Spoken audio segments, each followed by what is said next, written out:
Hej jeres venner. Ja, så jeg tænker, at vi skulle lige have en lille update her fra Garage Brew, hvad der sker. Vi har en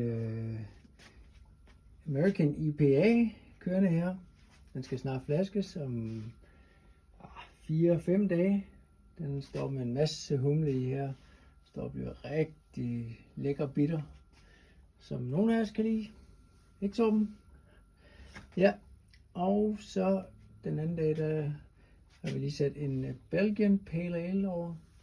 Og den bliver rigtig lækker, fordi vi har puttet noget sirup i. Sådan noget mørk candy sirup. Og noget mørk, ja, sådan noget brun farinsukker også i. Og den kommer til at ligge op på omkring en 8,5-9,5% måske.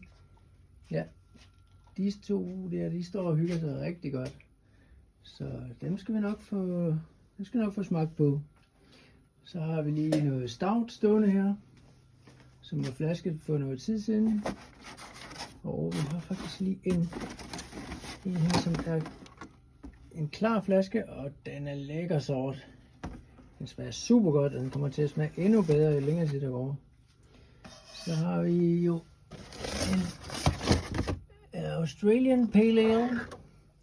Den er også super lækker, den smager faktisk rigtig godt. Den er med koriander og ja, alle mulige gode sager. Så den er spicet godt op. Den har vi, ja, der er snart kun et par kasser tilbage. Yes, og hvad har vi så i køleskabet? Vi har en masse gode sager her. Vi har noget indisk øl og noget, ja, udenlandsk øl, vi også skal smage på. Så har vi lidt på køl. Så har vi lidt ned fra bryghuset.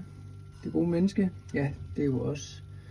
Så har vi noget Coopers fra Australien. Det er også rigtig lækkert. Og så har vi faktisk kun 1, 2, 3, 4 tilbage af den. Jeg finder lige den her.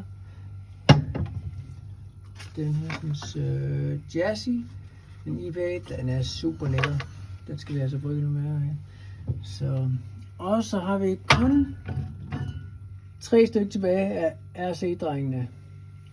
Så det kan være, at vi skal have brygget noget mere af den også. Den laver vi en opskrift på. Så har vi en fødselsdagsgave fra min søn Mathias. Lækre øl her, vi skal prøve også. Nitroøl, det er simpelthen også. Der er en masse lækker gær, som vi kan bruge til vores bryg.